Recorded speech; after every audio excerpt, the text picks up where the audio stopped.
चलो ठीक है। मस्कुलोस्केलेटन की थ्योरी आप लोगों ने कितनी कर ली? आज इंशाल्लाह हम एमसीक्यू से कंप्लीट कर लेंगे। थोड़े से एमसीक्यूज हैं, इजी, अच्छा टॉपिक है, ठीक है। एमसीक्यूज आज हम इसके कर लेते हैं और बाकी आपने एक दफ़ा कर लेना है। हाँ जी, कंप्लीट कर लिया आप लोगों ने फर्स्ट एड से?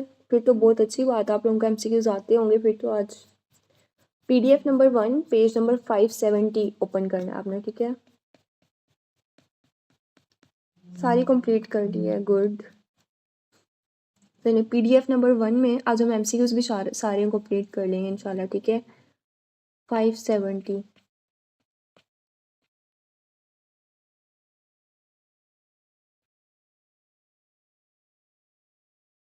चलिए इसकी एमसीक्यूज एक दफ़ा मैं देख लूँ टोटल कितने हैं। ठीक है, 150 एमसीक्यूज हैं, हो जाएंगे इंशाल्लाह, ठीक है। कोई समझ ना आए तो आप लोगों ने बता देना, वो रिपीट कर लेंगे। पेशेंट विद स्टार्ट करते हैं, ठीक है। Patient with maxillary swelling on radiography, radiolucent and radio opaque and ground glass appearance. अब ये बहुत अच्छा करके वहाँ दिया हुआ है फर्स्ट एड के अंदर के ग्राउंड ग्लास अपेयरेंस किसके अंदर आती है? फाइब्रस डिस्प्लेजिया के अंदर। इसके अपने अंदर हाईलाइट क्या करना है? मैक्सिलरी एक ना कार्सिनोमा टाइप बिनाइन सा लीजन होता है, मतलब आप बिनाइन लीजन नहीं कंडीशन कह सकते हैं, ठीक है, कि प्री कार्सिनोजेनिक जैसे होता है ना। ग्राउंड ग्लास अपेयरेंस किसके अंदर आती है? Fibrous dysplasia. ये मस्कुलोस्केलेटन जब आपने फर्स्ट एड से करना है ना, वहाँ दिया हुआ है कि ग्राउंड ग्लास अपीयरेंस सारी ना रेडियो फाइंडिंग्स दी हुई है कि ये वाली अपीयरेंस आएगी तो आपका डायग्नोसिस कब होगा, ठीक है। तो ये आपने बहुत अच्छे से फर्स्ट एड के रफ़ी के अंदर एक टेबल बना हुआ है, वहाँ बहुत अच्छे काफ़ी ज़्यादा एमसीक्यूज आ जाते हैं, ठीक है। सेकंड कहते हैं कि 35 years female have malar rash. तो यहीं से आपको पता चल जाएगा कि मेलर रैश है। Positive anti double standard DNA now develop proteinuria foamy urine and haematuria. Most likely उसकी कॉज क्या है? ल्यूपिस नेफ्राइटिस, ठीक है। अब यहाँ तक तो इससे पहले तो आपको पता चल गया मेलर रैश से कोई एसएलई है, लेकिन जब हमने देखा कि प्रोटीन यूरिया है, हिमाचूरिया है, फॉर्मी यूरिन है, तो ये सारी नेफ्रिटिक की कंडीशन है, तो ल्यूपिस नेफ्राइटिस आ जाएगा, ठीक है। ए पेशेंट जब एसएलई इस नेफ्रिटिक और नेफ्रोटिक के अंदर होती है ना, तो हम उसे क्या कहते हैं? कंबाइन करके उस टर्म को कहते हैं ल्यूपिस नेफ्राइटिस, ठीक है। नेफ्रिटिक के अंदर है ये। नेफ्रिटिक के अंदर हिमाचूरिया होता है ना, तो ये एसएलई जब नेफ्रिटिक वाले पेशेंट्स के अंदर होती है तो उसे हम क्लिनिकली क्या कहते हैं? ल्यूपिस नेफ्राइटिस। लेकिन ऐसे पेशेंट को पहले नेफ्रिटिक सिंड्रोम होती है, फिर उसे जब साथ साथ एसएलई है, क्योंकि वो सारे ऑर्गन्स को भी इन्वॉल्व कर लेगी, तो ल्यूपिस नेफ्राइटिस हम उसे कहेंगे। हम उसे खाली एसएलई नहीं कह सकते, क्योंकि वो किडनीज के अगर सिम्टम आ रहे हैं तो lupus nephritis. A patient presented with dry eyes. सब कुछ ड्राई हो जाता है, किसके अंदर हो जाता है? सजॉर्जन सिंड्रोम में। Anti double standard A, anti SS A और एसएस बी, ठीक है। एसएलई के अंदर क्या होता है? Anti double standard DNA. Base remodelling, अच्छा सॉरी, बोन रिमॉडलिंग, थोड़ा ब्लर हुआ हुआ था पीडीएफ। बोन रिमॉडलिंग कौन करवाते हैं? ओस्टियो ब्लास्ट और ओस्टियोक्लास्ट दोनों करवाते हैं। ओस्टियोब्लास्ट जो है ये bone form the bone matrix, osteoclast resorption of the bone matrix, osteocyte maintain करते हैं बोन की इंटेग्रिटी को। ये सारे बहुत इंपॉर्टेंट एमसीक्यूज हैं। पैराथायराइड हार्मोन क्या करता है? बोन की डीमिनरलाइजेशन, विटामिन डी, बोन की मिनरलाइजेशन और विटामिन सी, बोन का रिमॉडलिंग विटामिन है, ठीक है। फंडामेंटल एसएलई के अंदर फंडामेंटल डिफेक्ट हमारे पास क्या आता है? अच्छा, इसमें ना ये सेल्फ एंटीजन, मतलब बॉडी के ही बी और टी सेल के अगेंस्ट ना सेल्फ एंटीजन्स, ये वाला सारा इसका मैकेनिज्म आता है कि failure of B and T cells for tolerance to self antigen, ठीक है, कि उसकी अपनी सेल्फ एंटीजन ही उसे टॉलरेट नहीं कर पाती, वो उसके अगेंस्ट सेल बनाती हैं और एक्शन लेती हैं, ठीक है, रिएक्शन हो जाता है।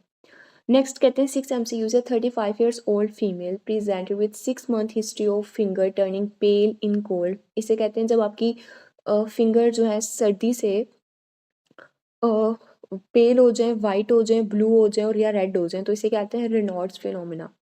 रेनॉल्ड फिनोमिना है पेशेंट को। साथ क्या है? माइल्ड डिस्निया है, बायलैटरल प्लूरल इफ्यूजन है, क्रेटिनिन उसकी ज़्यादा है, यूरिया भी ज़्यादा है, एना पॉजिटिव है, तो डायग्नोसिस क्या बनेगा? अच्छा, जो प्रोग्रेसिव सिस्टेमिक स्क्लेरोसिस है ना, वो आपने देखा होगा कि उससे सिम्टम्स काफ़ी ज़्यादा आ रहे हैं। प्लूरल इफ्यूजन डिज़नी है, इसका मतलब है कोई लंग्स का मसला चल रहा है। क्रेटिनिन ज़्यादा है, इसका मतलब उसे किडनी का मसला चल रहा है, ठीक है। एना भी उसका पॉजिटिव, इसका मतलब है एसएलई भी है साथ। तो प्रोग्रेसिव मतलब सिस्टेमिक स्क्लेरोसिस है, काफ़ी ज़्यादा सिस्टम्स को ये भी इन्वॉल्व कर लेता है, ठीक है।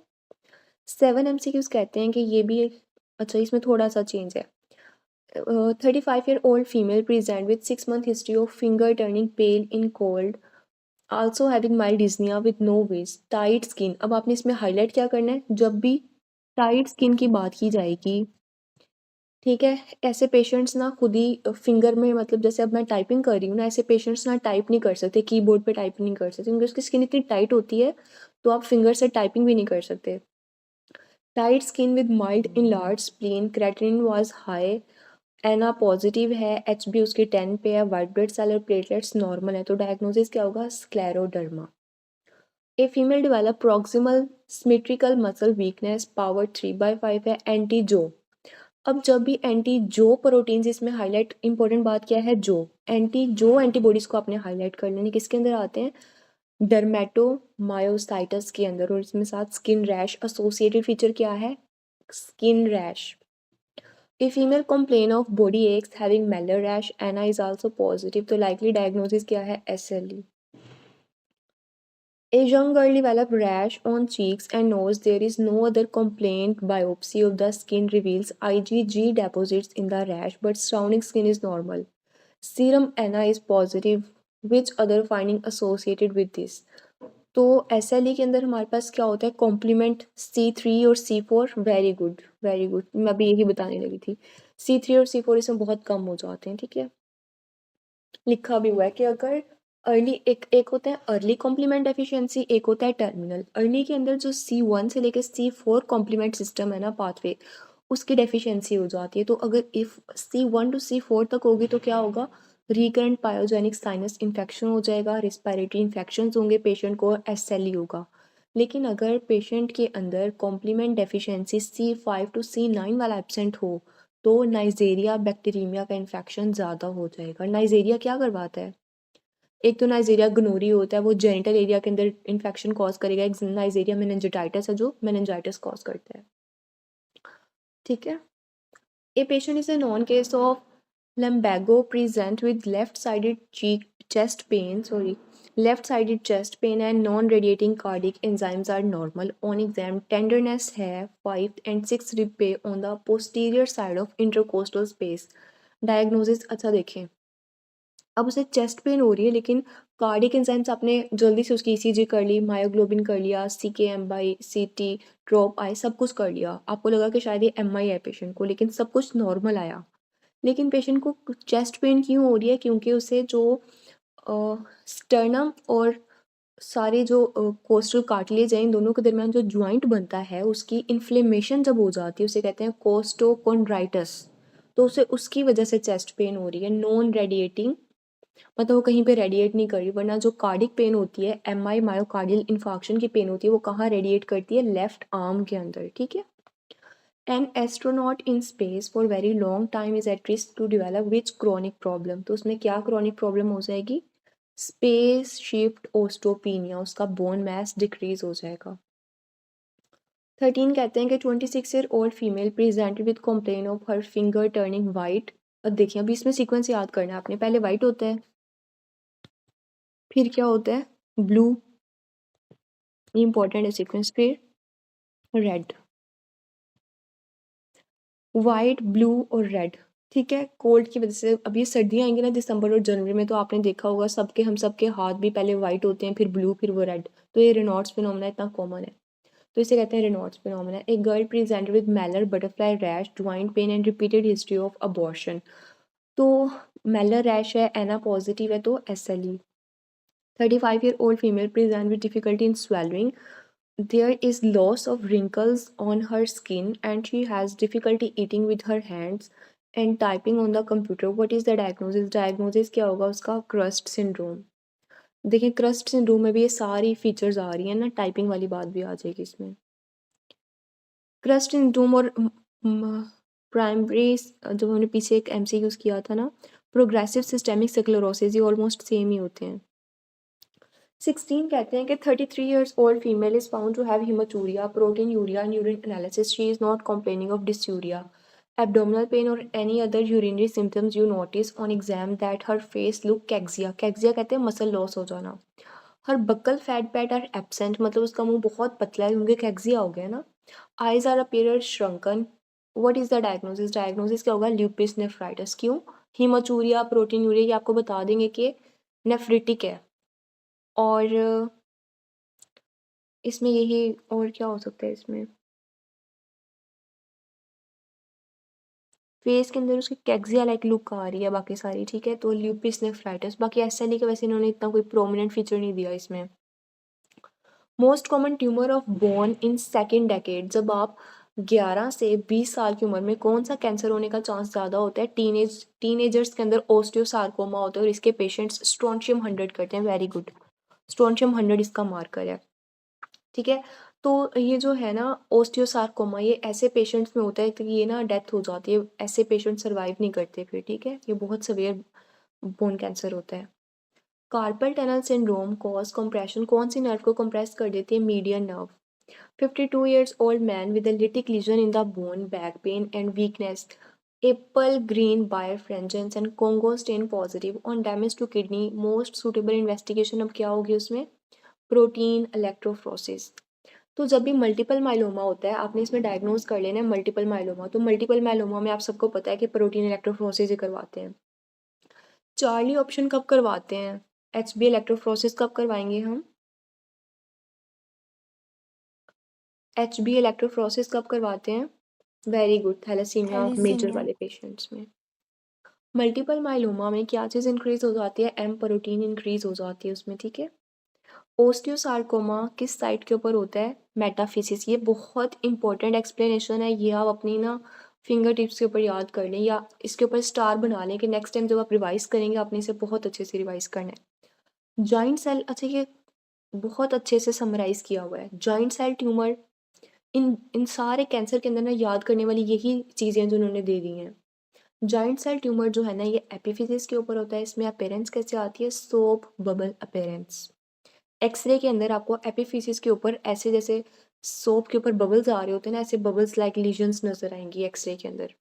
ओस्टियोसार्कोमा कहाँ होता है? मेटाफिसिस के ऊपर होता है। ये एक एमसीक्यूज है। मोस्ट कॉमन बिनाइन ट्यूमर कौन सा होता है? ओस्टियोसार्कोमा। सेकंड एमसीक्यूज है, सॉरी ओस्टियोकोंड्रोमा होता है। थर्ड एमसीक्यूज है कि सन ब्रस्ट अपेरेंस और कॉडमैन ट्रायंगल किस में आती है? ओस्टियोसार्कोमा में आती है। इविंग सार्कोमा कहाँ होता है? डायाफिसिस पे होता है और ओनियन स्किन लाइक लीजन्स आती हैं इसमें। ओस्टियोब्लास्टोमा कौन सी बोन को इन्वॉल्व करता है? वर्टिब्री को। ओस्टियोइड ओस्टियोमा किसको इन्वॉल्व करता है? कॉर्टेक्स ऑफ लॉन्ग बोन्स को। Periarticular erosions are characteristics of किस डिजीज के अंदर होती है? रूमाटाइड आर्थराइटिस में। A lady present with recurrent abortion in gynae OPD, which antibody should be tested for her condition? अब इसमें हम क्या करवाएंगे? ल्यूपिस एंटीकोआगुलेंट। 3 करवाते हैं इसमें, ल्यूपिस एंटीकोआगुलेंट, एंटी कार्डियोलिपिन एंटीबॉडी और anti beta 2 glycoprotein 1 antibody. Mature bone is formed of which type of crystals? Mature bone में कौन से क्रिस्टल्स होते हैं? Calcium hydroxy appetite. A young pregnant lady with history of recurrent abortion and thrombosis, which condition is most likely suffering from? तो ये किससे सफ़र कर रहा है? इसे कहते हैं एपला। प्रेग्नेंट फीमेल्स में बार बार अबॉर्शन किस में होते हैं? एपला। A female complain of body aches, having malarial rash, Anna is also positive. What next investigation to confirm? अब इसमें नेक्स्ट क्या करवाते हैं? Anti double standard DNA. Sir जॉर्जन syndrome is most common किस डिजीज में होता है? रूमाटाइड आर्थराइटिस में मोस्ट कॉमन की बात कर रहे हैं। ओस्टियोब्लास्टिक एक्टिविटी का मार्कर कौन सा है? ALP alkaline phosphatase. Bone forming sales कौन से होते हैं? ओस्टियोब्लास्ट होते हैं। बोन को रिजॉर्प्शन कौन करवाते हैं? ओस्टियोक्लास्ट। और बोन की मैट्रिक्स और इंटेग्रिटी को मेंटेन कौन करते हैं? Osteocyte. What is true about dermatomyositis? इसमें ट्रू स्टेटमेंट क्या है? एसोसिएट करता है लंग कैंसर के साथ। 40 years old man with back pain, apple birefringence. यहाँ से अब आपको डायग्नोसिस पता चल जाएगा। एप्पल बायरफ्रिंजेंस और कोंगो स्टेन ये दोनों चीज़ें किस में आती हैं? Multiple myeloma. इन्वेस्टिगेशन कौन सी करवाते हैं इसमें? अभी हमने पीछे किया था, जल्दी से बता दूँ। प्रोटीन इलेक्ट्रोफोरेसिस, ठीक है। ये भी Okay, नेक्स्ट तो इंपॉर्टेंट first एमसीक्यूज is आ गया है, ठीक है। मल्टीपल माइलोमा के अंदर कौन सी इम्यूनोग्लोबुलिन्स रेज हो जाती हैं? IgG, then A, then M। और इसकी परसेंटेज भी आपको याद होनी चाहिए कि यहाँ दी हुई है। 60% IgG होती हैं, 20 to 25% IgA होता है और 15% IgM होता है। A young male comes to you with a complaint of severe right knee joint pain having some tumor which is composed of multinucleated giant cell. Stromal cell, which one of the following appearance can be appreciated on X-ray? तो इसमें है सो bubble appearance. किसके अंदर आती है सो bubble appearance? अभी हमने पीछे किया था, ईविंग सार्कोमा के अंदर। Ewing sarcoma. ईविंग सार्कोमा के अंदर आती है, ठीक है। एक मिनट, सो बबल अपेरेंस किसमें की थी? जॉइंट सेल Giant ट्यूमर में। cell. सॉरी सॉरी, मेरा मिक्स हो गया। Ewing में joint cell onion tumour skin के आती है अंदर। मैम. जी Ewing में onion skin होती है. हाँ जी, ईविंग के अंदर ना इस तरह की होती है, ऐसे गोल गोल बने होते हैं, ओनियन, ठीक है। Onion like. और जॉइंट सेल ट्यूमर के अंदर सोप बबल लाइक अपेयरेंस होती है, ठीक है। तो इन्होंने यहाँ स्नैरियो में भी दिया हुआ है, मल्टी न्यूक्लिएटेड जॉइंट सेल्स उन्होंने दिया हुआ है, ठीक है। ए lady has diabetes, A lady has diabetes, has pain in the joint of her hand which is severe in morning। सबसे ज़्यादा अगर हम पेशेंट से पूछते हैं कि अगर जोड़ों में दर्द अगर आपके सुबह के होता है, दिन में किस टाइम पे होता है, अगर वो उस मॉर्निंग में हिस्ट्री देना और वो कहते हैं Rheumatoid 1 घंटे से ज़्यादा arthritis. मुझे दर्द रहता है, तो रूमाटाइड आर्थराइटिस। अदरवाइज क्या होगा? अगर 30 या 10 to 15 मिनट्स तक होता है, then osteoarthritis. Osteoarthritis. Bone mineralisation को हम कौन सा टेस्ट करवाते हैं? Vitamin D. बोन की डीमिनरलाइजेशन के लिए पैराथायरॉयड हार्मोन और बोन की रिमॉडलिंग के लिए विटामिन सी, ठीक है। बोन की रिमॉडलिंग में सेल्स कौन से होते हैं? ओस्टियोब्लास्ट और osteoclast. Recurrent abortion is important, किसका इंपॉर्टेंट फीचर है? एप्ला। हमने बात की थी ना कि अगर एक प्रेग्नेंट लेडी है उसमें बार बार अबॉर्शन हो रहे हैं तो आपने एंटी फॉस्फोलिपिड सिंड्रोम की तरफ जाना है। एसएलई मोस्ट कॉमनली किस ऑर्गन को अफेक्ट करता है? जॉइंट्स के अंदर। एसएलई वाले पेशेंट्स के अंदर जॉइंट्स पेन होंगी बहुत ज़्यादा। सॉ बबल अपेयरेंस किसके अंदर आती है? जॉइंट सेल में। और ये किसको इन्वॉल्व करता है? एपिफिसिस, डायाफिसिस या metaphysis? Epiphysis. Epiphysis, very good. Bence Jones protein किसके अंदर आती है? मल्टीपल माइलोमा में। Patient with chronic headache on one side on examination. Temporal artery की स्टिफनेस किसके अंदर आती है? जॉइंट सेल आर्टराइटिस में से हम बायोप्सी करवाते हैं इसकी। विच one of the following investigation most sensitive for the SLE? SLE में क्या सेंसिटिव होता है? एना। मोस्ट स्पेसिफिक टेस्ट कौन सा है? Anti Smith, it is greater than anti double standard DNA. A female presented with pain in the hand and joints with morning stiffness में कौन सा है? Rheumatoid arthritis. लेकिन अगर मॉर्निंग स्टिफनेस 30 मिनट से कम है, then we will suspect osteoarthritis. 30 years old female patient developed proximal symmetrical muscle weakness, deltoid muscle biopsy show necrosis with neutrophils, ANA was negative and anti जो antibody. जब भी आपने anti जो antibody को ना हाईलाइट कर लें। मैं पर्सनली जब मैंने अपनी प्रेपरेशन की थी तो मैंने डबल ए के एमसीक्यूज ऐसे किए थे कि जब अगर आज में आपने मस्कुलोस्केलेटन किया है ना, मैं पल्स पॉइंट के साथ साथ ना सारे एमसीक्यूज का वन लाइनर बना लेती थी। और नेक्स्ट टाइम जब मैं रिवाइज करती थी तो सिर्फ पल्स पॉइंट के साथ मेरे वन लाइनर बने होते थे, जो एक्स्ट्रा एमसीक्यूज वाले पॉइंट्स होते थे जो पल्स पॉइंट में नहीं होते थे। जैसे अब 44 एमसीक्यूज को मैं वन लाइनर में कैसे लिखूंगी? मैं लिखूंगी एंटी जो एंटीबॉडीज, तो साथ में लिख लूँगी डर्मेटोमायोसाइटिस के अंदर ये फीचर होता है, ठीक है। तो इस तरह जब आप नेक्स्ट टाइम रिवीजन करेंगे ना, तो आपके पास सिर्फ पल्स पॉइंट वाले 1-2 पेजेस होंगे, आपको सारे एमसीक्यूज दोबारा करने की ज़रूरत नहीं पड़ेगी। और अगर आप रिवीजन नहीं करेंगे तो रिवीजन के बाद एक दफ़ा पढ़ के आपको 2 मंथ के बाद सब कुछ याद तो नहीं रहेगा, ठीक है। पेशेंट प्रेजेंट, तो इस तरह ना आपने स्मार्ट स्टडी करनी है या अपने मेथड्स छोटे छोटे खुद ही ढूंढने हैं कि मैंने स्मार्ट स्टडी कैसे करनी है, ठीक है। Patient present with a history of arthritis, urinary problem that was found to be HeLa B27 associated with ocular problems। कौन सी होती हैं? इसमें ट्राइड बनता है, राइटर सिंड्रोम होती है, ठीक है। आर्थराइटिस है, यूरिनरी प्रॉब्लम है, साथ ओकुलर प्रॉब्लम्स है, ट्राइड होता है इसमें।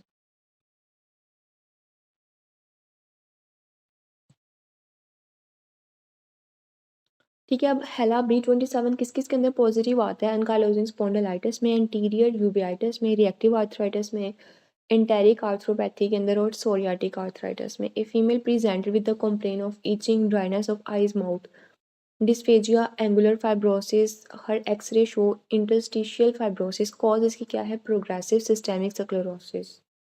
विच one of the following is most common finding in autoimmune condition की इंपॉर्टेंट फाइंडिंग क्या है? हेमेटोलॉजिकल। ठीक है। ईविंग सार्कोमा किसको इन्वॉल्व करता है? डायाफिसिस को। जॉइंट सेल ट्यूमर किसको इन्वॉल्व करता है? एपिफिसिस को। ओस्टियोमाइलाइटिस इन्वॉल्व करता है मेटाफिसिस को। ये बहुत इंपॉर्टेंट पॉइंट्स हैं। Dysphagia is most commonly present in which one of the following condition, किस में होती है? स्क्लेरोडर्मा। जब इतनी सारी स्टिफनेस हो जाएगी ना तो पेशेंट को इसोफेगस में भी स्वेलिंग इशू आएगा, डिस्फेजिया होगा, स्टार्ट हो जाएगा। बोन्स स्ट्रेंथ डिपेंड किसके अंदर करता है? बोन मैट्रिक्स और मिनरल रेशियो के ऊपर। The ESR above 100 mm/h is in which one of the following disease? ESR rest किस में हो जाता है? मल्टीपल माइलोमा में। ड्यूरिंग ओस्टियोजेनेसिस ओस्टियोब्लास्ट सिक्रीट कौन करता है? Secretes alkaline phosphatase. इसमें इसलिए ओस्टियोब्लास्ट ओस्टियो इसमें ये इंक्रीज होता है अल्कलाइन फॉस्फेटेज इन कंडीशंस में। ALP alkaline phosphatase. A patient complain of hearing sound better in noisy environment. अच्छा, ये सर ने हमें याद करवाया था कि जैसे, एक मिनट मैं आपको पिक्चर भेजती हूँ। ऑटो रिक्शा चलाने वाले होते हैं ना, ठीक है, तो वो जैसे हर वक्त शोर में रहते हैं ना, तो उन्हें ऐसी कंडीशंस के अंदर ना ज़्यादा बेटर सुनाई देता है। तो सर ने हमें याद करवाया था कि ऑटो रिक्शा चलाने वाले से आपने याद करना है ऑटो स्क्लेरोसिस की। उन्हें जब आप उन्हें वो बार बार पूछते हैं ना कि आप क्या कह रहे हैं, बार बार क्वेश्चन करते हैं आपसे, तो जब आप थोड़ा ऊंची बोलते हैं तो उन्हें बेटर सुनाई देता है। तो ऑटो स्क्लेरोसिस ऑटो रिक्शा चलाने वालों से आपने याद करना है। Bone density is best assessed आप कैसे करते हैं? डेक्सा स्कैन करवाते हैं। ओस्टियोब्लास्टिक एक्टिविटी इज डिक्रीज्ड बाय किस में डिक्रीज हो जाती है? कोर्टिसोल के अंदर। अगर आपने देखा होगा कि पेशेंट्स जो हैं वो बहुत ज़्यादा जो क्रोनिक स्टीरॉइड्स लेते हैं किसी भी कंडीशन की वजह से, तो ओस्टियोब्लास्टिक एक्टिविटी क्या करती है? बोन को इंक्रीज करवा रही है ना, बोन फॉर्मिंग सेल्स है, तो बोन की ग्रोथ ही नहीं होगी, तो ऐसे जो पेशेंट होते हैं वो शॉर्ट स्टेचर हो जाता है उनका, क्योंकि उनकी बोन ग्रोथ होती ही नहीं है। ठीक है, तो स्टीरॉइड्स लॉन्ग टर्म जो कोर्टिसोल रिलीज होता है ना, इसका ये इफेक्ट आता है। A patient is diagnosed as a case of aplastic anemia. He is suffering from osteomyelitis. The most likely organism इसमें क्या है? Staph aureus. ठीक है, osteomyelitis कौन करवाता है? Staph aureus. Assessment of muscle injury by muscle की इंजरी के लिए हम क्या करवाएंगे? CKMB. A child with retinoblastoma के लिए भी हम radiotherapy was given. A second tumor arise in the lower limb. What could be the tumor? अब जब उसे एक और दूसरा ट्यूमर आ गया लोअर लिम्स के अंदर, वो कौन सा होता है? ओस्टियोसार्कोमा। इन दोनों को डायग्नोज करने के लिए मैं कौन सा टेस्ट करवा लूँगी? Strontium 100। Which one of the following neurological condition is most common associated with rheumatoid arthritis के साथ कौन सी होती है? Carpal tunnel syndrome. Specific appropriate diagnosis of primary gout by urate crystals in the joint. ठीक है, गाउट के अंदर क्या आता है? ज्वाइंट्स के अंदर जब आप एक्सरे करवाएंगे तो यूरेट के क्रिस्टल्स नजर आएंगे आपको। 40 years old man with arthritis from last 5 years, left and right cardiomyopathy, raised ferritin. Ferritin अगर रेज्ड आ रहा है, आर्थराइटिस है, तो उसमें ESR जो है, इन्फेक्शन तो चल रही है ना बॉडी में क्योंकि आर्थराइटिस है, तो ESR हमारे पास क्या है? Inflammatory marker. अगर ESR आप टेस्ट करवाते हैं पेशेंट्स का, तो ESR अगर वैल्यू आपको 20-30 नॉर्मल है, अगर इससे ज़्यादा आ रही है तो इसका मतलब है कोई इन्फेक्शन चल रही है, और इसमें हिस्ट्री भी है। ओल्ड मैन है, उसमें आर्थराइटिस है, कार्डियोमायोपैथी है, फेरेटिन भी ज़्यादा है, तो मोस्ट लाइकली उससे काफ़ी मसले चल रहे हैं, तो इसका ESR ज़्यादा आएगा। 65 years old man with bone fracture diagnosed as osteoporosis. कौन सी ड्रग अब आप देंगे? Selective oestrogen receptor modulators, SERM। Pannus किसका फीचर है? रूमाटाइड आर्थराइटिस का। Patient presented with butterfly rash and proteinuria. Most diagnostic investigation इसमें क्या है? Anti double stranded DNA। A patient with discoid rash, arthritis and hemolytic anemia. What most specific investigation इसमें क्या है? Anti double standard DNA करवाएंगे उसमें। ठीक है, डिस्क्वाइड रैश ये सारा SLE के साथ आ रहे हैं। 66 कहते हैं यंग गर्ल है, 15 से 25 साल उसकी उम्र है, develop rash on the cheeks and nose, she goes in the sun. ऐसे जो भी पेशेंट्स होते हैं ना ये सारे इन कंडीशंस के साथ, तो इनका जो ट्रिगर होता है ना, ट्रिगर फैक्टर क्या होता है इनका? Exposure, sun exposure. तो ऐसे पेशेंट को एक तो ट्रीटमेंट के अंदर आपने जो है ना वो देते हैं लगाने के लिए, सनस्क्रीन देनी होती है, ठीक है। There is no other complain the rash subside when she is indoor. अब देखिए अगर वो इंडोर रहती है, कमरे के अंदर रहती है, तो उसका रैश ठीक हो जाता है, ठीक है। Biopsy of the skin reveal IgG deposits का रैश के अंदर, but surrounding skin is normal. Serum के अंदर एना नेगेटिव है, तो मोस्ट प्रोबेबली अब देखें एसएलई जो है ना वो मल्टीपल ऑर्गन है, लेकिन यहाँ से सिर्फ रैश हो रहा है, तो ये डिस्क्वाइड ल्यूपिस है। 70 years old man presented with myalgias, rash, arthralgia, joint examination revealed no abnormality. Muscle जब भी जो जॉइंट्स वाले पेशेंट्स होते हैं ना ऑर्थो वाले, तो आपने उनके अंदर पावर सब कुछ चेक करना होता है, तो जब आपने पावर चेक की तो 5/5 है। एना पॉजिटिव है, स्पेकल्ड अपेरेंस, ये इंपॉर्टेंट बात है, स्पेकल्ड अपेरेंस है, एना पॉजिटिव है, मायल्जिया है, रैश या आर्थ्रैल्जिया है। If anti ribonucleoprotein R N P, अच्छा अब इसमें आपने डायग्नोस्टिक पॉइंट इसका क्या है? Anti R N P. Anti R N P positive अगर आ जाता है तो वो किसके अंदर आती है? मिक्स्ड कनेक्टिव टिश्यू डिसऑर्डर बन गया है, ठीक है। Rheumatoid arthritis in pregnancy leads to, rheumatoid arthritis अगर प्रेग्नेंट लेडी में है तो वो क्या करवा सकता है? माइट्रल स्टीनोसिस हो सकती है उसे। विच one of the following is different from others, तो ओस्टियोब्लास्ट डिफरेंट होते हैं। कैसे डिफरेंट होते हैं? ये बोन फॉर्मिंग सेल्स हैं। सो जॉर्जन सिंड्रोम पेशेंट्स के अंदर एना पॉजिटिव है, most serious long term complication की बात पूछ रहे हैं, वो क्या हो सकती है? Pulmonary interstitial fibrosis. मैम जी डिफरेंट में यहाँ पे डी ऑप्शन दिया हुआ है ओस्टियोक्लास्ट। ओ सॉरी, हाँ जी आप ठीक कह रहे हैं, ओस्टियोक्लास्ट आ जाएगा। मैम ओस्टियो ओरिजिन की वजह से differ from others. Doctor Hamza osteoclast का फंक्शन क्या होता है? इसका दोनों फंक्शन होते हैं ना इसके।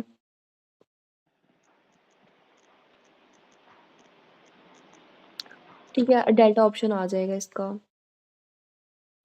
इसका ओरिजिन का भी डिफरेंस ही मैंने ना अपनी रफ़ी के अंदर लिखा हुआ था, आपने एक दफ़ा कंफर्म कर लेना है। मुझे ऐसा लगता है कि शायद इसका डेल्टा जो है ना ओस्टियोक्लास्ट, एक मिनट हम इसे थोड़ा सा सर्च कर लेते हैं।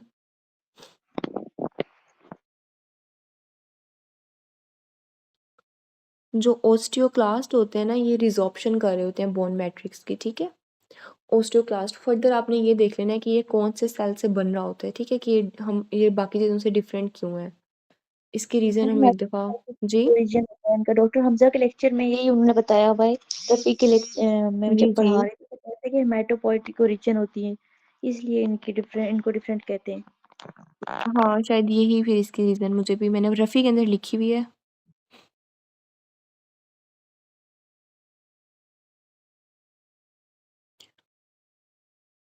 ठीक है, या ओरिजिन की वजह से ही हम इसे डिफ्रेंशिएट कर रहे हैं, ठीक है। अच्छा नेक्स्ट कंटिन्यू करते हैं। Child with fever, arthritis and rash और ब्लाइंडनेस, ये सारी चीज़ें किसके अंदर आती हैं? क्रोनिक जुवेनाइल आर्थराइटिस, क्योंकि चाइल्ड है ना तो उसे स्टार्टिंग से काफ़ी ज़्यादा इश्यूज चल रहे हैं, तो क्रोनिस जुवेनाइल आर्थराइटिस आ जाएगा ये। Patient of rheumatoid arthritis has dry eyes, सब चीज़ें ड्राई ड्राई है, तो ये सजॉर्जन सिंड्रोम है जो कि एक ऑटोइम्यून डिसऑर्डर है। एंटी न्यूक्लियर एंटीबॉडी किसके अंदर प्रेजेंट है? ल्यूपिस नेफ्राइटिस में। डिक्रीज इन कॉम्प्लीमेंट लेवल किसके अंदर होता है? एसएलई के अंदर। कॉम्प्लीमेंट ओस्टियोक्लास्ट, ठीक है। मोनोसाइट प्रिकर्सर मैच्योर सेल्स होते हैं, ठीक है, इसका यही इंपॉर्टेंट बात है। मेलर रैश किसके अंदर आता है? एसएलई के अंदर। एसएलई के अंदर कॉम्प्लीमेंट लेवल C3 और C4 कम हो जाता है। With rapidly repeated stimulus to a skeletal muscle, activation of contractile mechanism occur repeatedly before any relaxation has occurred, यानी कि कंटिन्यूस कॉन्ट्रैक्शन हुई जा रही है लेकिन रिलैक्सेशन हो ही नहीं रही, तो ये टेक्निक कॉन्ट्रैक्शंस आ जाएंगे, क्योंकि जो सिंपल टेक्निक होती है उसके अंदर रिलैक्सेशन पीरियड भी आता है। Patient present with pericarditis, pleural effusion and joint pain, तो ये सारी चीज़ें किसके अंदर आती हैं? एसएलई के अंदर। तो इन्वेस्टिगेशन करने के लिए आप क्या करेंगे? एना करवा लेंगे, एना टेस्ट करवा लेंगे। ए patient present with Mailer rash, ये दोबारा वही आ गया है, तो एसएलई किसके साथ एसोसिएटेड होता है? अनकाइलोजिंग जॉइंट्स के साथ। Patient on dialysis develop osteoporosis due to increased osteoblastic activity. तो डायलिसिस पे है patient, develop osteoporosis due to increase. अब इसमें क्या चीज़ इंक्रीज होगी है? Parathyroid hormone. A patient using steroid, या मैंने आपको बता दिया कि अगर एक पेशेंट काफ़ी लंबे अरसे तक स्टीरॉयड लेता है तो उसमें क्योंकि उसकी बोन इतनी वीक हो जाती है ना, उसमें फ्रैक्चर और ओस्टियोपोरोसिस होने के चांसेस बहुत ज़्यादा होते हैं। A woman present with a problem of wrinkles of face disappear, ये हमने कर लिया, क्रस्ट सिंड्रोम में रिपीटेड है। ओस्टियोटिक केनाल, अच्छा जब भी केनाल है ना तो आपने इसमें ऑप्शन भी केनाल वाला ही चूज़ करना है, तो वोल्कमैन केनाल ही आपने चूज़ करना है। A young thin lean boy with sign of tetany having blood calcium decreased है, 6 पे है। यूरिन के अंदर एक्सक्रीशन जो है वो 50 पे है, वो भी नॉर्मल है। तो इसमें कॉज क्या है? विटामिन डी की डेफिशिएंसी है, जिसकी वजह से हाइपोकैल्सीमिया है, उसका कैल्शियम का लेवल 6 पे आया हुआ है। मिनरल ऑफ द बोन कौन सा होता है? Hydroxyapatite. Fracture of long bone will stop longitudinal growth, कौन स्टॉप कर देता है? Epiphyseal plate. Female with purpura on the leg, proteinuria, burning sensation on the hand and feet and dry mouth, ANA profile उसकी negative है, तो diagnosis क्या होगा? Mixed cryoglobulinaemia. ठीक है, हम इसे स्नैरियो को दोबारा रीड करते हैं। फीमेल है, पर्पुरा है, लेग्स के अंदर प्रोटीन यूरिया है, बर्निंग सेंसेशन है दोनों हैंड्स पे और फीट्स पे, साथ ड्राई माउथ भी है। तो ये फर्स्ट एड के अंदर ऐसे 2-3 लाइन्स में लिखा हुआ है, तो ये मिक्स्ड कायरोग्लोबिनीमिया है। 40 years old male with ulcerative colitis, now there is exacerbation of the GIT symptom. You can assess severity with, severity कैसे चेक करेंगे? अनकालोजिंग स्पॉन्डिलाइटिस के साथ एसोसिएशन आती है, एग्जाम में आया था, जेकेट में आया था ये MCQs। 88 कहते हैं कि patient has nodules on the extensor surface of both legs with skin rash on the both Shin. He is also having hilar lymph node and I involvement. Most likely diagnosis क्या होगा? अच्छा देखिए, ये recent 2025 का MCQs है। Sorry, जब भी legs की इन्वॉल्वमेंट आए साथ आईज की इन्वॉल्वमेंट आए, तो दोनों ऑर्गन्स को कौन इन्वॉल्व करती है? Lofgren syndrome. लेग्स के ऊपर उसके रैश बन जाएगा, हाइलर लिम्फ नोड्स आएंगे और आइज की इन्वॉल्वमेंट आएंगी, तो दोनों जब ये आएंगे रैश के साथ आइज की इन्वॉल्वमेंट आएगी, तो आपने चूज करना है Lofgren syndrome. Patient present with joint symptom, low grade fever, ANA screen was done but that was negative. Only anti-RNP, हमने अभी क्या किया था? जो anti-RNP है ये किसके अंदर पॉजिटिव आता है? मिक्स्ड कनेक्टिव टिश्यू डिसऑर्डर के अंदर। Female patient with pain in the first metatarsophalangeal joint, ये किसके अंदर होता है? गाउटी आर्थराइटिस के अंदर होता है। गाउट जो है वो आपके बिग टो को इन्वॉल्व करता है ना। Old age women present with bluish, ये ब्लूइश लिखा हुआ है, bluish discolouration of hand on cold exposure, this is due to, तो ये प्राइमरी रेनॉल्ड फिनोमेना। एक प्राइमरी रेनॉल्ड फिनोमेना होता है, एक सेकेंडरी रेनॉल्ड फिनोमेना होता है। M band is in multiple myeloma produced by, कौन से सेल्स बनाते हैं? Plasma cells. In patients having skin fibrosis and joint pain, what finding will be seen? तो जॉइंट की डिफॉर्मिटी आ जाएगी। ए patient presented with muscle weakness not improving with neostigmine, तो ये auto antibodies against, अच्छा इसमें इंपॉर्टेंट बात, अब आपने जल्दी से माइस्थीनियस ग्रेविस ने चूज कर लेना। अब देखें, auto antibodies against voltage gated calcium channel, जब कैल्शियम चैनल के अगेंस्ट जब एंटीबॉडीज बनती हैं तो वो लैम्बर्ट ईटन सिंड्रोम में होता है, ये MCQs एग्जाम में आता है। What is the most dangerous complication? Sjögren syndrome की मोस्ट इंपॉर्टेंट कॉम्प्लिकेशन क्या होती है? B cell lymphoma. An old man was playing with his grandson in garden experience pain in his right toe. अब right toe से आपको पता चल जाएगा कि ये एक्यूट गाउट है, CRP पॉजिटिव है, यानी कि इन्फेक्शन चल रहा है, तो हम इसे एक्यूट लेबल करेंगे। कल्चर उसका नेगेटिव है, साइनोवियल फ्लूइड एनालिसिस में नेगेटिव बायोफ्रिंजेंस, गाउट के अंदर हमेशा नेगेटिव बायोफ्रिंजेंस आ रही होती है, ठीक है।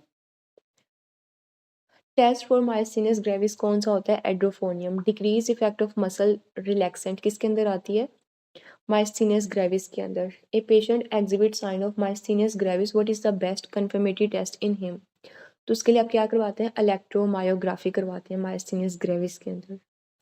ए patient having muscle weakness which drug should be use to diagnose the case, तो माइस्थीनियस ग्रेविस को डायग्नोज करने के लिए आप कौन सी ड्रग देते हैं? एड्रोफोनियम। यहाँ तक 100 MCQ सबको क्लियर है? MCQ सब हमने 100 करनी है, 101 पे करना है, ठीक है। चलें कंटिन्यू करते हैं। ए patient present with arthritis having joint pain, morning stiffness, CCP being raised, NA negative, and there is a precursor protein which stain red on Congo stain. What is the precursor protein? कौन सी है? Serum अमोइलाइड associated protein, ठीक है। जो अमाइलोडोसिस होती है ना, वैसे ये डायबिटिक पेशेंट के अंदर ज़्यादा कॉमन होती है। A young girl present with butterfly rash, तो बटरफ्लाई रैश किसके अंदर आता है? SLE के अंदर। SLE के अंदर आप कौन सी इन्वेस्टिगेशन करवाएंगे? एना। A patient has malar rash, petechiae and body aches on bone marrow by aspirate. There is hyperplasia of the megakaryocyte, NA positive है। Most likely diagnose क्या है? Immune thrombocytopenia with SLE. SLE का main effect किसके अंदर आता है? Joints के ऊपर। A patient present with bilateral ptosis with muscle wasting on mastication. There is acetylcholine receptor. Suitable pathology इसमें क्या है? Myasthenia gravis. Patient was known case of rheumatoid arthritis, but now she developed dry eyes, dry mouth. What is the disease? तो Sjögren syndrome आ जाएगा। Sjögren syndrome का marker कौन सा होता है? Anti SSA। और इसमें आपने ना अक्सर ऑप्शन में दिया होता है एंटी रोला, कि कुछ लोग होते हैं वो पहले रोला डाल देते हैं ना बहुत ज़्यादा, तो आपने इस तरह भी याद रखना है। एंटी, ये भी इंपॉर्टेंट MCQs है। एंटी रो के अंदर कौन सी आएंगी? एंटी SSA, ये भी याद करना है। ये छोटी छोटी चीज़ों से आपका आंसर होगा। और अगर एंटी ला एंटीबॉडीज पॉजिटिव आएंगे तो आपके MCQs के अंदर क्या आएगा? एंटी SSB आएगा, ठीक है। ये इंपॉर्टेंट चीज़ें, छोटी छोटी चीज़ों पे जब आप फोकस करेंगे ना, तो CPSP ऐसे ही करता है, छोटी छोटी चीज़ों के अंदर आपको टेस्ट कर रहा होता है। चीज़ें यही होती हैं, बस उसने आपसे ना थोड़ी सी मॉडिफाई कर करके पूछनी है। Patient has muscle spasm at the end of the day, which test is use to help the diagnosis. अब क्या करवाएंगे? मसल स्पैज़म है ना, तो मायस्थीनियस ग्रेविस को चेक करने के लिए electromyography. Hella B27 associated with किसके साथ करती है? Ankylosing spondylitis greater than psoriatic arthritis. A female with dry eyes, dry mouth having dysphagia, bilateral parotid swelling on X-ray, pneumonitis. X-ray के अंदर नीमोनाइटिस आ रहा है। अब देखिए सारे सिस्टम्स इन्वॉल्व हो गए, तो ये प्राइमरी सिस्टेमिक स्क्लेरोसिस है। Why not A? Sjögren syndrome में तो हर चीज़ सिर्फ ड्राई होती है ना। अब इसके अंदर नीमोनाइटिस ना आ रहा होता। Sjögren सिंड्रोम के अंदर वहाँ तक तो ठीक था, ड्राई आइज और ड्राई माउथ, लेकिन उसमें बायलैटरल पैरोटिड स्वेलिंग नहीं होती और एक्सरे के अंदर नीमोनाइटिस नहीं आ रहा होता, ठीक है। तो इसलिए Sjögren सिंड्रोम हम तब चूज़ करते जब सिर्फ ड्राई आइज, ड्राई माउथ और डिस्फेजिया यहाँ तक सिनेरियो होता। अब आगे उसने बाकी सिस्टम्स भी इन्वॉल्व कर दिए हैं, लंग्स भी आ गए हैं। A male with normal sized skull, trunk and short extremities, musculoskeletal growth occur in which one of the following genetic disease? तो achondroplasia। achondroplasia बताएं कौन सी genetic disorder है? ऑटोसोमल डोमिनेंट, ऑटोसोमल रिसेसिव या एक्स लिंक? कौन सी आएगी ये? Very good, autosomal dominant. ये बहुत इंपॉर्टेंट MCQs है। A patient having history of fever, cough, myalgia, says having bone pain. Now symptoms has progressed to bone and there is early bone mass. ALP is normal and no other tumor marker was raised. Most likely इसकी cause क्या है? Bone क्या? Bone TB है। क्यों? Fever भी आ गया उसमें, कफ भी आ गई। तो फीवर और कफ की अगर प्रोलॉन्ग हिस्ट्री हो, बोन पेन्स हो, तो आप TB सस्पेक्ट करते हैं। TB काफ़ी ऑर्गन्स को इन्वॉल्व कर रहा होता है ना। इंटेस्टाइनल भी होता है, स्पाइन का TB होता है, बोन का होता है, TB मेनिंजाइटिस होता है, लंग्स का होता है। तो TB तो बहुत एरियाज ऑर्गन्स को इन्वॉल्व करता है, तो आपने सिर्फ लंग्स तक नहीं रहना। यस, हेला B25 में मैंने ऐसे याद किया हुआ था कि जैसे आपकी 500 रुपये की बचत हो जाती है ना किसी चीज़ में, अक्सर कमर्शियल्स में दिया होता है कि ये 500 रुपये की बचत के साथ है, तो मैंने इस तरह याद किया हुआ है कि बचत के साथ B5, ठीक है। तो आपने देख लेना, आपको जैसे याद रहता है। 35 years old female present with 6 month history of finger turning pale, ये रिपीटेड MCQs है सारा। और Raynaud phenomena also having mild dyspnea with no wheeze, mild enlarged spleen, creatinine was high, urea also raised, NA positive है, HB10 paired, white blood cells and platelets normal है, तो कौन सी antibody raised हो जाएंगी? Anti centromere antibody. Female with dry eyes, dry mouth having, ये हमने भी कर दिया है। रिपीटेड है, अब सारे रिपीटेड आ रहे हैं, ये भी नेक्स्ट भी रिपीटेड है। 116 करते हैं। Woman having cast apply develop pain. जब भी कोई भी लेग या कोई भी इन्फ्लेम्ड एरिया आपके पास पेन हो रहा हो, रेड हॉट और टेंडर हो, तो डायग्नोसिस क्या होगा? Cellulitis. An astronaut in space for very long time is at risk to develop which chronic problem? Space shift osteopenia किसके अंदर होता है? इसमें बोन की डीमिनरलाइजेशन होती है, बोन मास डिक्रीज हो जाता है। लो सीरम कॉम्प्लीमेंट इस सीन किस कंडीशन के अंदर आता है? एसएलई के अंदर। एसएलई के अंदर कौन कौन सी कॉम्प्लीमेंट डेफिशिएंसी हो जाती है? 3 और 4। 40 years old man with back pain, apple green birefringence, Congo stain positive है, तो ये किसके अंदर आता है? मल्टीपल माइलोमा के अंदर। 35-year-old patient present with bone fracture on lab investigation vitamin D level कम हो गया है, तो likely cause क्या है? osteoporosis. A patient has bilateral parotid swelling, ये भी हमने कर लिया है, तो ये सारा autoimmune disorders होते हैं सारे।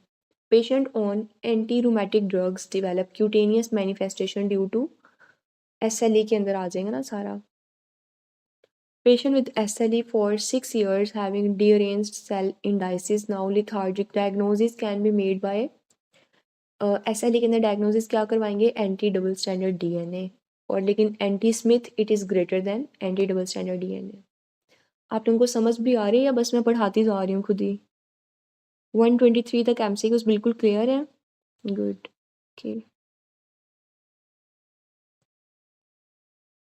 जो समझ नहीं आया वो आपने मुझे रोक लेना है, ठीक है? 52 years old man with lytic lesions in the bone, तो लिटिक लीजन्स किसके अंदर आती हैं? अच्छा, लिटिक लीजन्स के साथ अब आगे देखें, बैक पेन है, हिमाचूरिया, वीकनेस है, एप्पल ग्रीन बायरफ्रेंजेंस और कोंगो स्टेन, ये दोनों चीज़ें किसके अंदर आती हैं? एक तो मल्टीपल माइलोमा में आती हैं, दूसरा अमाइलोडोसिस में आती हैं, और थर्ड बात मैंने आपको क्या बताई है? अमाइलोडोसिस ज़्यादातर डायबिटिक पेशेंट्स के अंदर आ रही होती है, ठीक है? सर जॉर्जन सिंड्रोम किसके साथ एसोसिएटेड है? Is associated with increased risk of having rheumatoid arthritis. Secondary ossification center किसमें present होता है? एपिफिसिस में।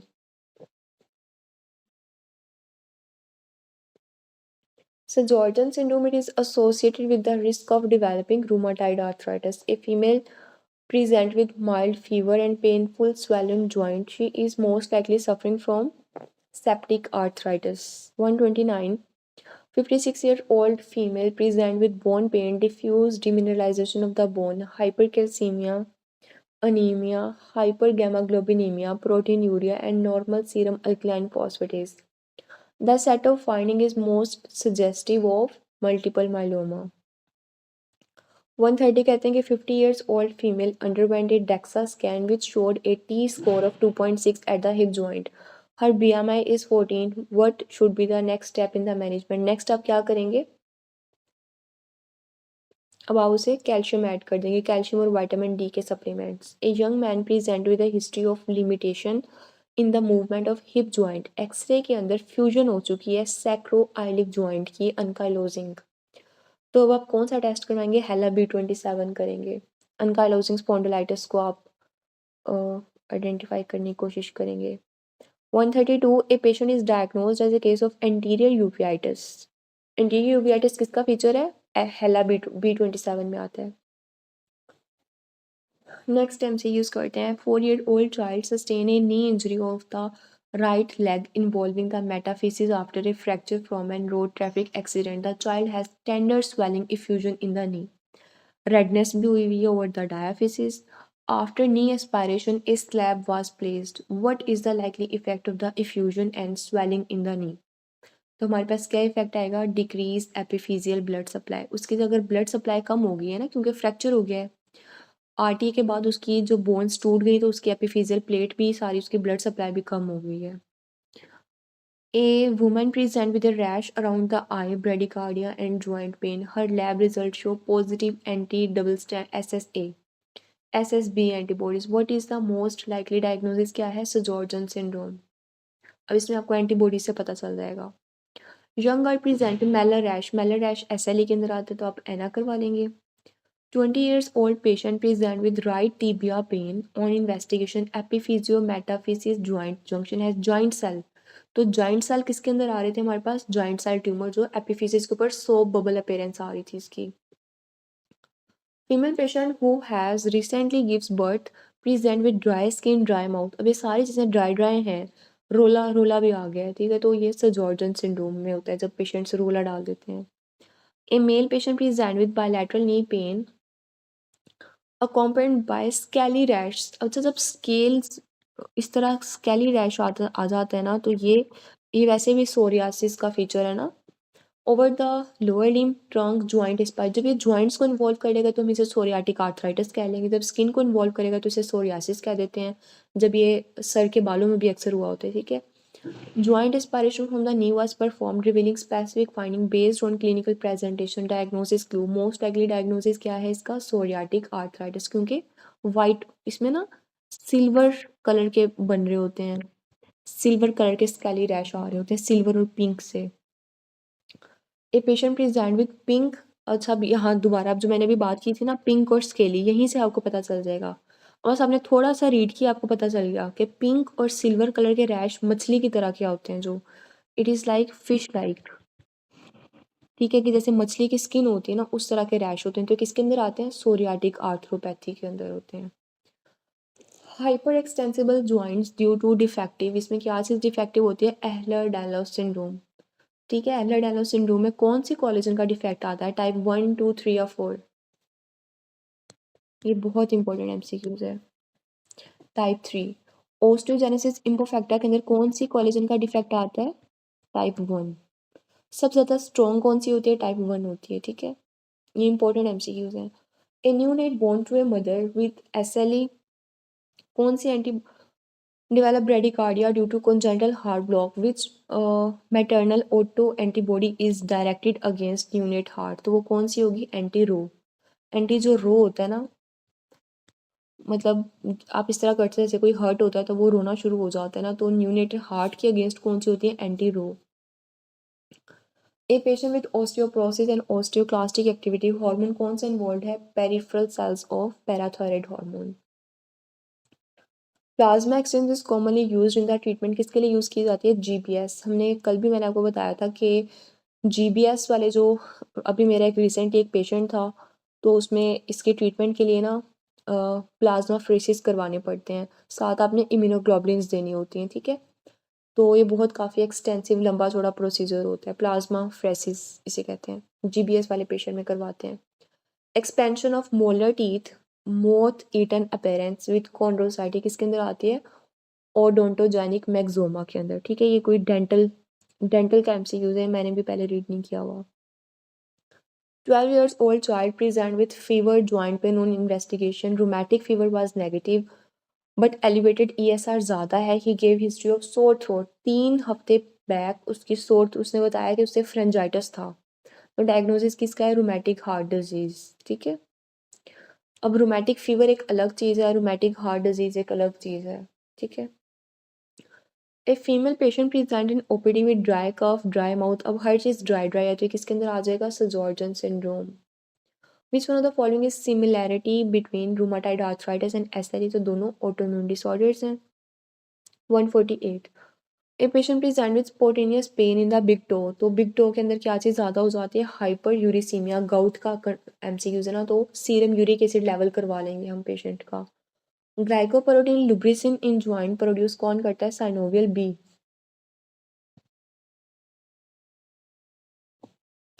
एएसओ टाइटर रेस्ट किसके अंदर आता है? रूमेटिक फीवर के अंदर। सबसे पहले हम एएसओ टाइटर करवाते हैं, फिर उसका थ्रोट और ब्लड कल्चर करवाते हैं। A man lifted heavy weight few days ago on examination there is loss of lordosis of the spine. Lordosis किसे कहते हैं? मतलब जो आपके लंबर वर्टिब्रेज इसमें इन्वॉल्व होते हैं, तो आपको ये पता होना चाहिए, ठीक है। लॉर्डोसिस में लंबर वर्टिब्रे इन्वॉल्व होते हैं, और स्कोलियोसिस के अंदर जो आपकी स्पाइन होती है वो कर्व्ड शेप हो जाती है, ठीक है। तो रीड करते हैं इसको। A man lifted heavy weight few days ago on examination there is loss of lordosis of spine, यानी कि लंबर वर्टिब्रे इन्वॉल्व हो रहे हैं। पेन बिलो द स्पाइन, अब स्पाइन के नीचे है तो ये, अब देखें स्पाइन के नीचे तक पेन जा रही है ना, तो ये बहुत सवेयर पेन किसके अंदर होती है? Lumbar disc herniation. Lumbar disc herniation क्या होती है? जो सी तो नहीं, T5, और अगर T6 इन दोनों के दरमियान वाली जो नर्व गुजर रही होती है, ये वर्टिब्री है, इन दोनों के दरमियान जो नर्व गुजर रही है ना, वो कौन सी है? T6 आप लगा लें। T6 वाली नर्व जब इसमें कंप्रेस हो जाएगी ना इस लेवल के ऊपर, तो आपको नर्व पेन होगी। ठीक है, और वो जो पेन है ना, वो सारी वो जितने एरियाज को वो नर्व सप्लाई कर रही होगी ना, वो सारे एरिया को पेन करेगी। तो जो पेन होगी ना बिलो द स्पाइन, क्योंकि जो सारी नर्व्स होती हैं कहाँ सप्लाई कर रही होती हैं? लोअर लिम्स को। तो पेशेंट को बहुत सवेयर, एक्सट्रीम सवेयर पेन होता है लंबर डिस्क हर्निएट अगर हो जाए, और इसका ट्रीटमेंट फिजियोथेरेपी ही होता है। ठीक है, एक्सट्रीम सवेयर नर्व पेन होता है पेशेंट को लंबर डिस्क जिसकी हर्निएट हो जाए, बहुत कॉमन है ये भी। 150 MCQ सबको क्लियर है? Very good. यही मैं काइफोसिस वाला याद कर रही थी कि काइफोसिस जो है वो थोरेसिक वर्टिब्री में होती है, और थोरेसिक वर्टिब्री कैसे होते हैं, ये भी एमसीक्यूज है। ये हार्ट शेप होते हैं। थोरेसिक वर्टिब्री हार्ट शेप होते हैं, लॉर्डोसिस लंबर वर्टिब्री, और स्कोलियोसिस में स्पाइन जो है वो कर्व्ड शेप हो जाती है। ठीक है, सारे एमसीक्यूज हैं।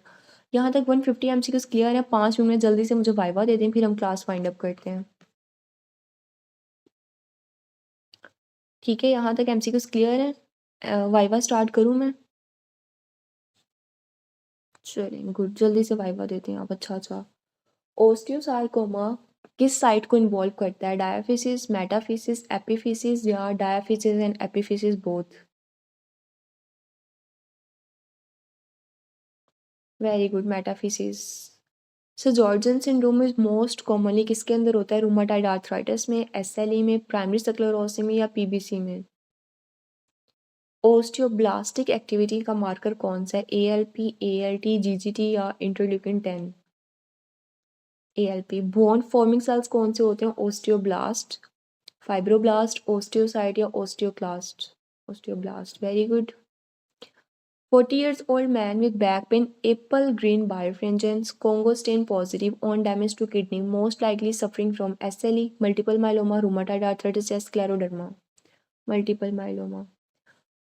ESR is above 100 mm per hour. In which one of the following disease? Multiple myeloma, leukocytosis, polycythemia, congestive heart failure? किस में होगा?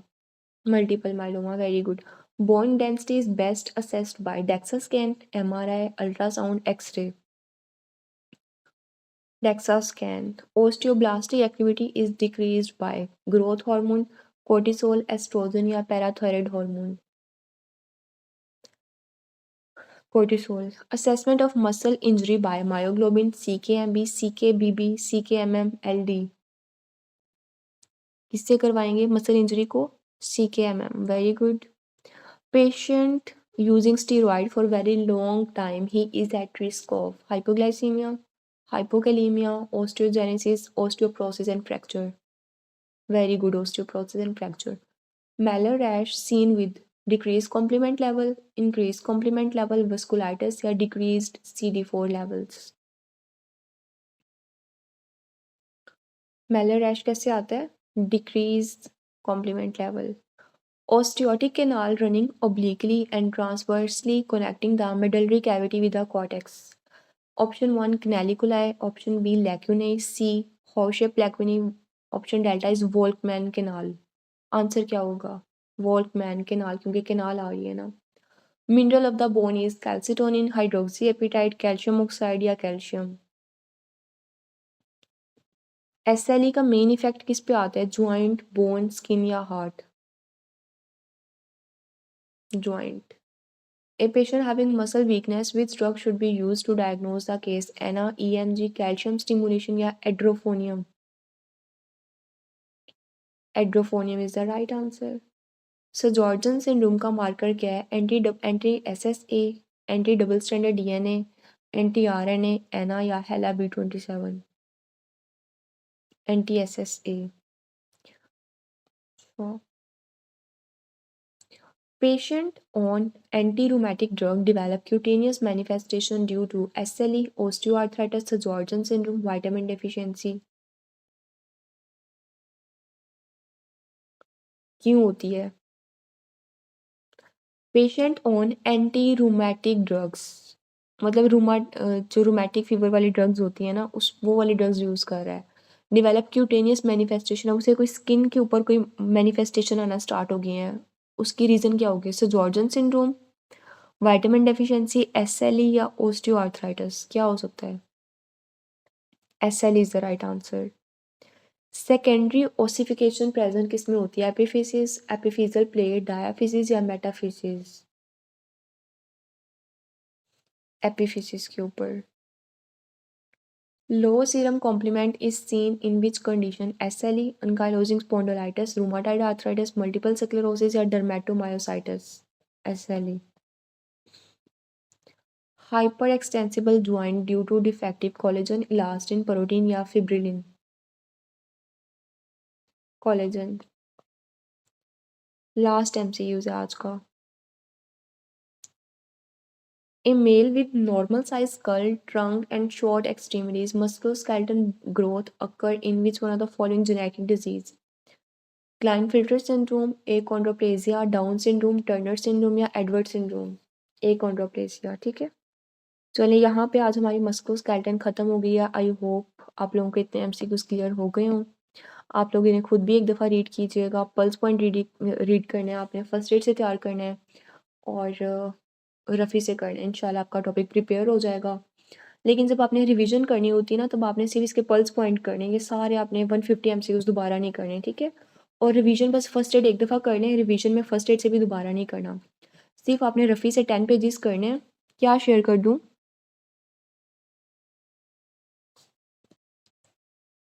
एग्ज़ाम में आपको यही बता रही हूँ ना, वो जैसे जैसे आपका टाइम आता जाएगा ना, तो वो मैं आपसे अभी देखें, सबसे पहले अभी आप लोगों का स्टार्टिंग है। अब आपका जनवरी वाला एग्ज़ाम है ना, तो अभी नवंबर चल रहा है। आपने एक तो फर्स्ट एड करनी है, फर्स्ट एड के सारे सिस्टम्स बहुत अच्छे से करने हैं, ठीक है। वो मैं आपको जैसे अब सिस्टम करवाती हूँ, तो रिवीजन जो है ना, वो आपको 1 मंथ पहले 1 मंथ पहले आपको एग्ज़ाम से कोई भी नई चीज़ नहीं पढ़नी, आपने बार बार रिवाइज़ करना है। तो इसके लिए आप ना, अभी आपका टाइम कम रह गया, तो आप लोग अच्छे से एक दफ़ा पहले सारे सिस्टम्स कर लें। हाँ, अगर दिसंबर के लास्ट 20 डेज़ भी आप लगा लें, तो 11 दिसंबर से भी लगा लें तो बहुत है, ठीक है। तो जैसे-जैसे मैं आपको सिस्टम्स करवाती जाऊँगी, मैं आपको बताती जाऊँगी कि ये कैसे करना है। मस्कुलोस्केलेटन फर्स्ट एड से एक दफ़ा कर लें। एग्ज़ाम के करीब जाके आपको मस्कुलोस्केलेटन एटलीस्ट फर्स्ट एड से करने की ज़रूरत नहीं है, सिर्फ रफ़ी से करना है आपने, ठीक है। रफ़ी से करना है और डबल ए से भी नहीं करना, सिर्फ डबल ए के पल्स पॉइंट करने हैं, ठीक है। ये हो गया मस्कुलोस्केलेटन का। फिर जैसे-जैसे जो सिस्टम के अभी मैं आपको बताऊँगी, आप लोग ना बहुत ज़्यादा पाइल्ड अप हो जाएगा। जो सिस्टम मैं आपको करवाती जाऊँगी, मैं आपको उसकी एग्ज़ाम स्ट्रैटेजी बताती जाऊँगी कि ये वाला सिस्टम आपने एग्ज़ाम में कैसे प्रिपेयर करना है और आपने रिवीजन किन-किन चीज़ों को करनी है, ठीक है। और बाकी आपने CNS, CVS, endo, respiratory, renal, GIT, ये 6 सिस्टम्स आपने रिवीजन में रिवाइज़ करने होते हैं। और इम्यूनोलॉजी वाला जो टॉपिक है, वो भी आपने फर्स्ट एड से एंड तक करना है। वहाँ से बहुत सारे MCQs आते हैं। रफ़ी के ऊपर इतना अच्छा वो नहीं दिया हुआ, बहुत अच्छा डबल ए के पल्स पॉइंट में दिया हुआ है। जनरल पैथोलॉजी सारी फर्स्ट एड से करने की ज़रूरत नहीं है, जनरल पैथोलॉजी, ठीक है। फार्मा भी मैंने सिर्फ सिस्टम्स के एंड वाली फार्मा की थी फर्स्ट एड से, ठीक है। तो आपने ये सारे डबल ए के पल्स पॉइंट बहुत अच्छे से करें। जब आपकी रिवीजन जैसे एग्जाम साथ-साथ आते जाएँगे ना डेज़, वो डेली मैं आपको फिर बताती जाऊँगी कैसे-कैसे करना है, ठीक है? अभी आप फर्स्ट एड अपनी अच्छे से करें, रफ़ी अच्छे से करें, डबल ए के पल पॉइंट आप हाइलाइट कर लें, मतलब वन लाइनर बना लें कि सिर्फ छोटी-छोटी। जब आप रिवाइज़ करने बैठें तो आप आधे घंटे के अंदर एक सिस्टम डबल ए से रिवाइज़ कर लें, ठीक है? क्योंकि रिविजन्स में ना ऐसे नहीं होता कि आप दोबारा से मेरा लेक्चर खोल के बैठें, डॉक्टर हमज़ा का, डॉक्टर बिलाल का।